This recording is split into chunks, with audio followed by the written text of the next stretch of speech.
Now, I've been wanting to make this video for some time, and after seeing my Wally West video blow up, I feel like I couldn't find a more perfect time to talk about the inconsistencies of one of my favorite and least favorite TV shows of all time, that being The Flash. This video will not only be emphasizing on how inconsistent this version of The Flash's speed is, but by the end I'll talk about where his speed realistically should be, given his abilities and things that were established within his own universe. This isn't going to be me nitpicking the fights either, rather nitpicking the set lore of The Flash with his speed and the vast amount of contradictions that lie within the show. Now let's start with just season 1 alone, because even just season 1 alone, which is the best season in my opinion, it's kind of hard to deny the amount of inconsistencies regarding Barry's speed. And I wanted to emphasize specifically the inconsistencies of this season because this is probably the peak of the entire show, meaning it's only downhill from here. And despite this being the best season, Barry's speed is just all over the place. For reference, Barry has an established and set max speed at which he can travel at pretty much most of the seasons. And despite this, the series doesn't even understand or follow the limitations that they set on the character. For example, time traveling in the show requires you to be emotionally tweaking or to wear a tachyon device while traveling at like Mach 2 or something.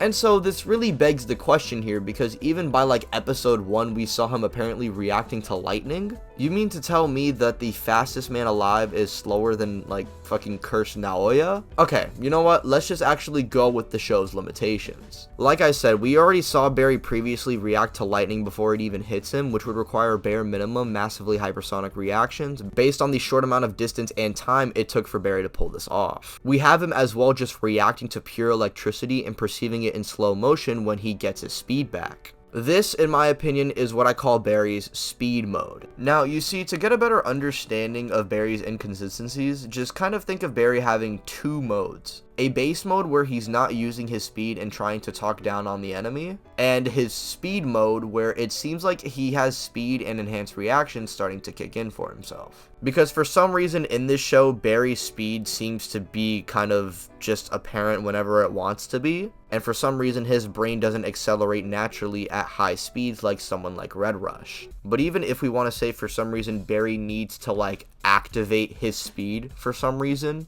you can't justify every instance of Barry getting hit by something to be off guard when the limitations of his speed don't even apply to him throughout the season. Rather, it's again whatever the episode or writers want it to be. Early examples of Barry's speed follow as him moving at over Mach 2 to save people from crashing a train, reacting to lightning more than once, outrunning a literal nuke, and closing a singularity without any type of tachyon device.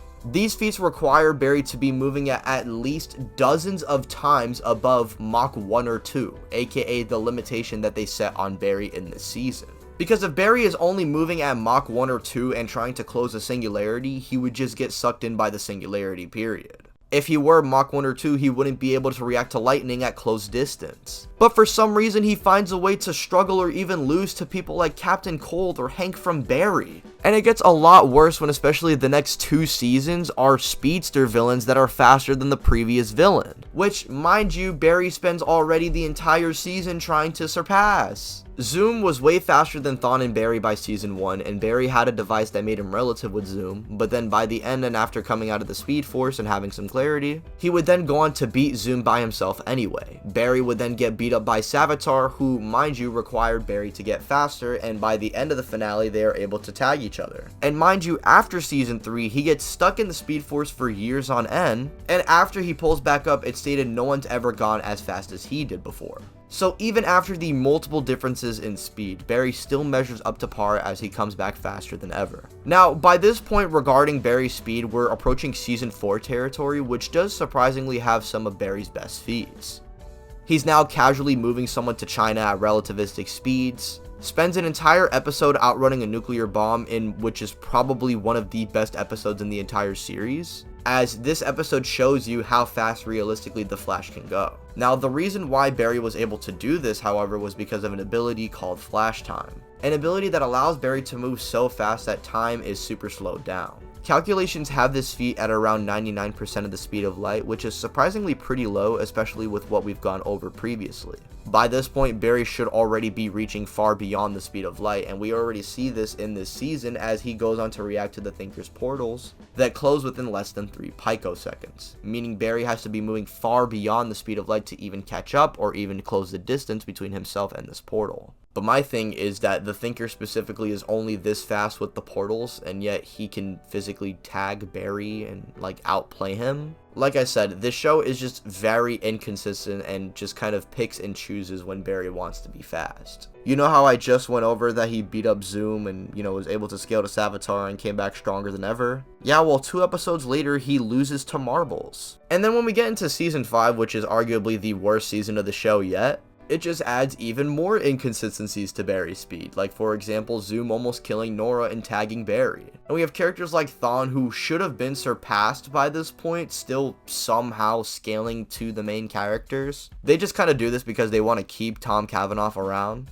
But still, it just kind of dumbs down not only Eobard but Barry's growth throughout the seasons when every time Reverse Flash pulls up, he just beats up Barry. It doesn't help either that both in Season 4 and 5, there's not a Speedster villain until the very end with Reverse Flash in Season 5. Meaning, I can't even give an excuse for half of the bullshit that Barry and Nora managed to get themselves in. Especially regarding Nora, who specifically went back in time so many times because she just kept dying to Cicada.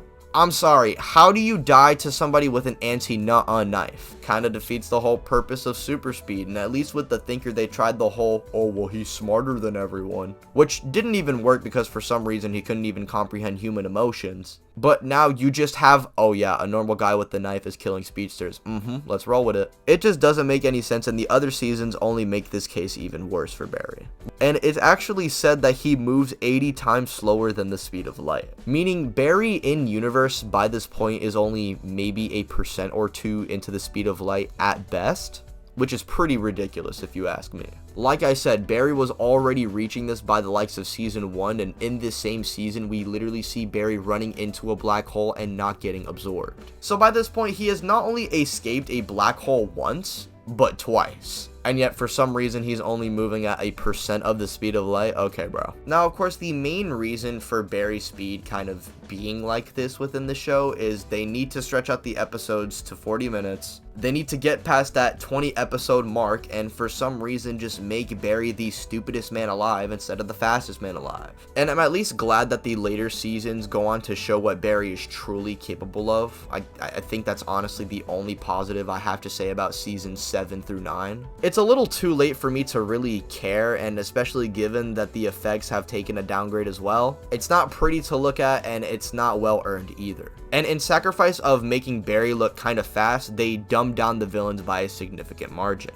And generally, even the villains at their peak are just as inconsistent as Barry sometimes. Zoom, Savitar, and Thawne all look pretty stupid by the end of the series. The whole thing with Thawne is that he always gets the one-up on Barry and he's always one step ahead of him. And yet in the season 5 finale, he just gets jumped by Team Flash and loses. And then he's like, oh, it isn't over, Flash. But like, bro, you just lost. Savitar and Zoom, who had aura initially, are just dumbed down as supervillains with a complex goal and end up losing to their own stupidity anyway on more than one occasion. Savitar gets stabbed by Nora when he's in armor, and then Godspeed loses to Cecil, who, by the way, has normal human stats. But for some reason, with her mind reading abilities, she ended up being somebody who can use telekinetic powers, and she can fly and beat up a bunch of Godspeeds. One last thing I would just like to mention, after the discovery of Flashtime, I don't think Barry should really